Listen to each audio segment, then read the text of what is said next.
എടാ സാമേ, നിന്റെ ബാങ്ക് അക്കൗണ്ടും കാര്യങ്ങളും എല്ലാം ആരാ കീപ്പ് ചെയ്യുന്നത്? നീ തന്നെയല്ലേ അത്? ശരിയാ, നീ പറഞ്ഞാലും കാര്യമുണ്ട്. ഞാൻ ഇത്രയ്ക്ക് അങ്ങ് ചിന്തിച്ചിട്ടില്ല.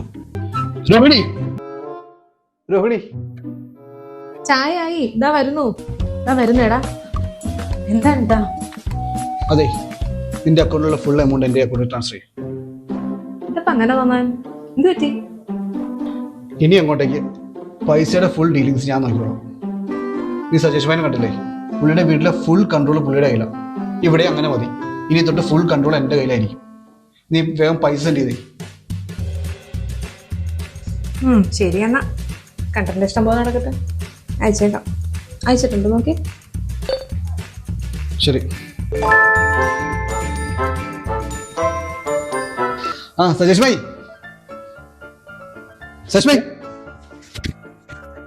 അതെ, നമ്മൾ പുതിയ ചിട്ടിയുടെ പൈസ വെച്ചിട്ടില്ലോ. അയ്യോ സോറി കളിയാ, ഞാനത് മറന്നുപോയി. അമീരെ, നീ ആ പൈസ ഒന്ന് അയച്ചു കേട്ടോ. അമീര അയച്ചിരും കേട്ടോ. അതെന്താ അമിതയോട്? അവന്റെ അക്കൗണ്ടിലല്ലേ കാശ്? അതെ സാമേട്ടാ, ഞങ്ങളുടെ വീട്ടിലെ കൊമ്പനാനും കാന്തിച്ചൊക്കെ ഞാൻ തന്നെയാ. കാശ് അങ്ങോട്ട് എത്തിച്ചേക്കാം. അവിടെ വെറും ഡയലോഗ് മാത്രമേ ഉള്ളൂ. ഞാൻ അയക്കാം. ശരി എന്നാ. വന്ന കണ്ടോ സജീഷിന്റെ വീട്ടിലെ കൊമ്പനാനയുടെ ഗാന്ധിജിയുടെ പവർ. അപ്പൊ എങ്ങനെ പൈസ എല്ലാം എന്റെ അക്കൗണ്ടിലേക്ക് ട്രാൻസ്ഫർ ചെയ്യല്ലേ? മുഴുവനും? ആ മുഴുവനും.